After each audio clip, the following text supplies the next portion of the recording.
আমরা ইতিমধ্যে শরীয়তপুর জেলার বিভিন্ন স্থানে বেশ কিছু অভিযান পরিচালনার মাধ্যমে প্রায় ৩ শতাধিক ককটেল, অসংখ্য দেশীয় অস্ত্র, মাদকদ্রব্য এবং বেশ কিছু আগ্নেয়াস্ত্র উদ্ধার করতে সক্ষম হয়েছে।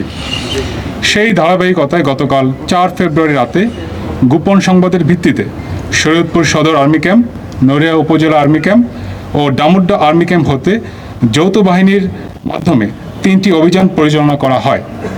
শরীয়তপুর সদর আর্মি ক্যাম্প হতে মেজর সাজিদুর রহমানের নেতৃত্বে বাংলাদেশ সেনাবাহিনী ও বাংলাদেশ পুলিশের একটি আভিযানিক দল শরীয়তপুর শহরের অঙ্গারিয়া স্বর্ণঘোষ এলাকায় আনুমানিক রাত্রি 03:00 ঘটিকায় একটি অভিযান পরিচালনা করে।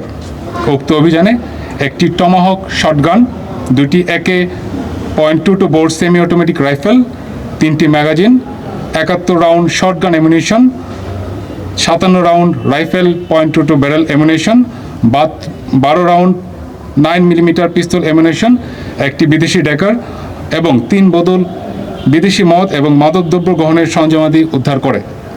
উক্ত ঘটনায় সম্পৃক্ততার জন্য সন্ত্রাসী মন্তুর তালুকদারের স্ত্রী ইসমত জাহান ওরফে ইলোরা হাওলাদারকে গ্রেপ্তার করে।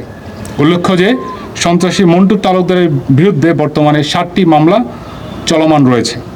প্রায় একই সময় গতকাল রাতে নড়িয়া আর্মি ক্যাম্প হতে মেজর অনন্যর নেতৃত্বে বাংলাদেশ সেনাবাহিনী ও বাংলাদেশ পুলিশের সমন্বয়ে একটি আভিযানিক দল মুক্তাচরের চর ইউনিয়নের অন্তর্গত নয়ন মাতবর কান্দি গ্রামে অভিযান পরিচালনা করে। উক্ত অভিযানে একটি 1 বন্দুক, 7টি কার্তুজ, 3টি রামদা, একটি চাইনিজ কুড়াল উদ্ধার করা হয় এবং উক্ত ঘটনায় সম্পৃক্তের জন্য রাব্বি মুলরকে আটক করা হয়। প্রায় একই সময় ডামুড্ডা আর্মি ক্যাম্প হতে বাংলাদেশ সেনাবাহিনী এবং পুলিশের সমন্বয়ে আরেকটি আভিযানিক দল মেজর আবরারের নেতৃত্বে ডামুড্ডা থানার ইরিকোটি এলাকায় অভিযান পরিচালনা করেন। উক্ত অভিযানে একটি ইলেকট্রিক শক মেশিন, 2টি চাইনিজ কুড়াল, 2টি চাপাতি এবং 2টি ছুরি উদ্ধার করে।